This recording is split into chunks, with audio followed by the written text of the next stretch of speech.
Hey, it's Christopher the Bronze Age Nerd, and we're back with another Monday mail call.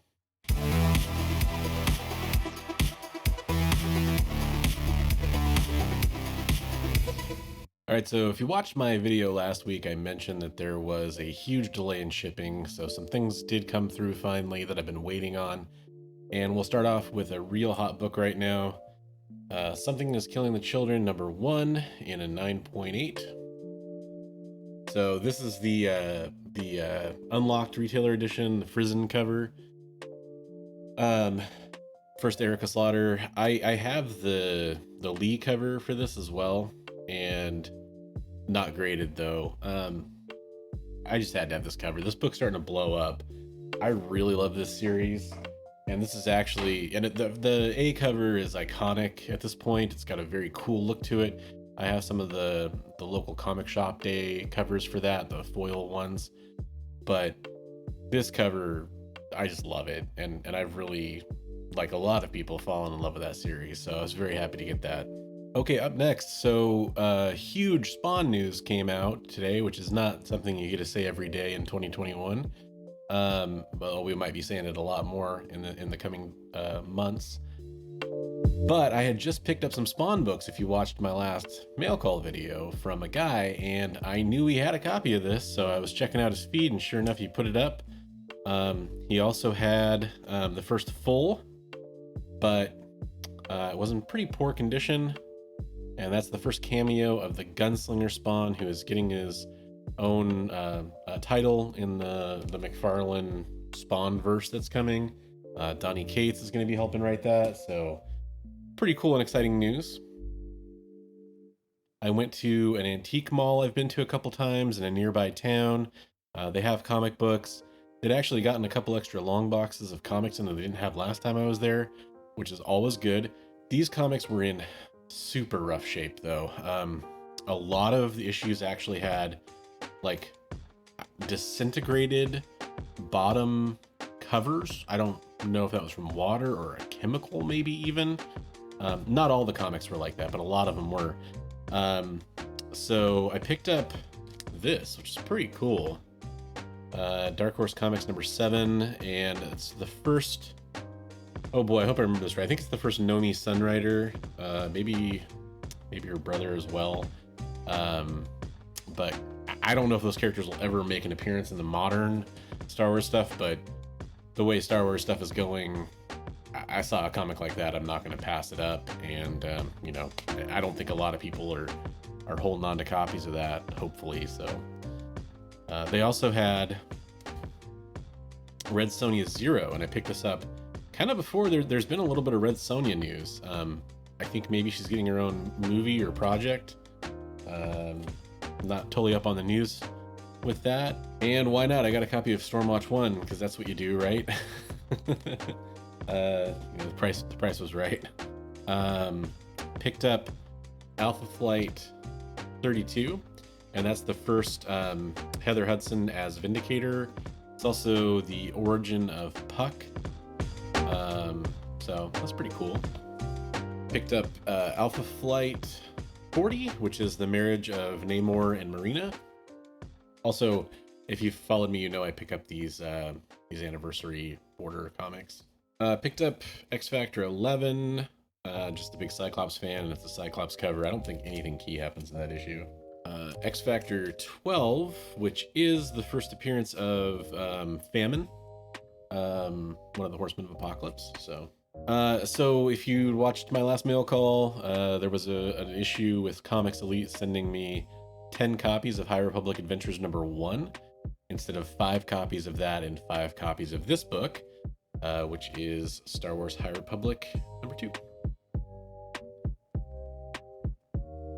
Living that High Republic life. So I had to go to a Walmart to pick up some stuff for my kiddo, and grabbed a 3-pack while I was there because the front comic on it was Return of the Valkyries 1, which is a comic I wanted to grab a few copies of. And then the 2 hidden comics, we had Doctor Doom 7, cool cover. Oh, is this Legacy 188 for Moon Knight? The lenticular printing. Ooh. like lenticulars. I'm a sucker for them. All right, so next I had an eBay purchase. I've been wanting to get a copy of the first appearance of Dawn Marino, who's the female Snake Eyes in the extended G.I. Joe: A Real American Hero stuff that Larry Hama is writing at IDW. Not the A cover, but I actually think for all things considered, might be the better cover. I think with the Snake Eyes movie coming out, having the first appearance of Dawn might be a good comic to go after. It's actually pretty heavily collected, it seems like. Not like sought after by everyone, but I think amongst maybe G.I. Joe fans or Snake Eyes fans, people do go for it. Next up, I ordered a book that I've been specking on a little bit. You'll probably see a couple more copies showing up in the coming mail calls. I bought this off eBay though, and the eBay seller included a free book, Astonishing X-Men 24 Variant Edition. That's neat. And then the actual comic I ordered, Mighty Avengers #1. And this is the first time that Monica Rambeau is Spectrum. And if you're watching WandaVision, I think it's pretty safe that she's going to be Spectrum, based on they made a big point of showing her spectral vision, if you will, no pun intended.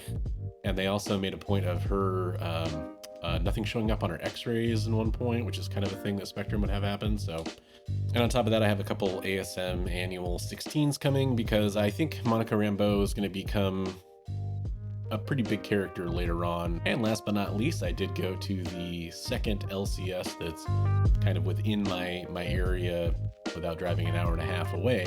And I picked up a bunch of beat up old cheap, 50-cent bin books. I got Kazar 1.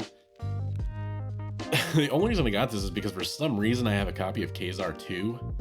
And I do think that there's very mild speculation that Kazar, something could happen with him. I'm not actually really specking on this though. It's just, if I ever want to go sell Kazar 2, I figure it'll be easier to sell 1 and 2 together. Can't pass up an old classic Marvel Star Wars comic. So that's Star Wars 26. Just a, kind of a neat cover. I don't think that's a key of any kind. All right, got Uncanny X-Men 155. And that's the first appearance of the Brood as a team. The first team appearance. I hate that label. It's also the first appearance of the Brood Queen. I just had read this issue digitally, and just that cover is just kind of crazy for an X-Men cover. I don't know what it is. I think that's actually Malice, I want to say. I read it a little while ago, and yeah, just kind of a crazy cover for an Uncanny X-Men issue. I believe that's Malice, who's taken over Dazzler, or she took over Storm at this point and she's fighting her. No. She took over Dazzler because of the collar, the choker or whatever. Anyways, just kind of a crazy cover, and I'm picking up some older X-Men books while I can. Not that that's super old, but minor keys and just interesting covers and stuff like that. Like this one, Uncanny X-Men 281, which is the first Trevor Fitzroy, who's like the reason that Bishop comes back from the future. He's after a criminal. I've been looking for this comic for a while, and for some reason I can never find it. Uncanny X-Men 285, which is the first Mikhail Rasputin, who's the brother of Illyana and Peter Colossus and Magic. He actually recently made a reappearance in the Krakoa verse of the new X-Men stuff, so I thought I'd grab it. Another minor key. Speaking of the Rasputins, this is the death of Magic. She dies from the legacy virus. Uncanny X-Men 303. This is like the first kind of cameo of the Phalanx. So I grabbed a copy of this. I already have another copy, but why not? And then this is the first appearance of the Phalanx in their like techno-organic form. Uncanny X-Men 311. Okay, I worked on my X-Factor run a little bit. Got X-Factor #2. And that's the first appearance of Artie.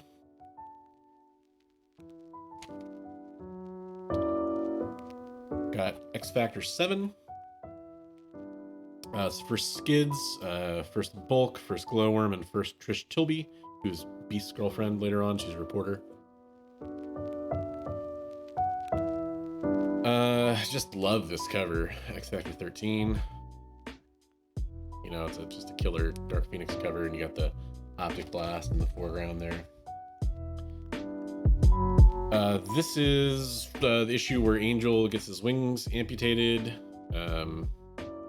X Factor 15, yeah, 15. It's also the first partial appearance of the Horseman of Apocalypse.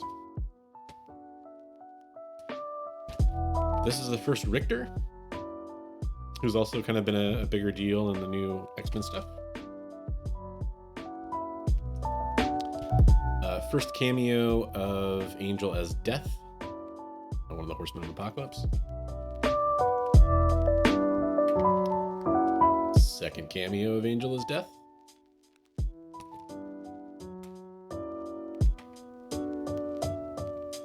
This honestly is mostly just a cover by. It is a very minor key. It's I hate to try to pronounce this guy's name. He's a demon.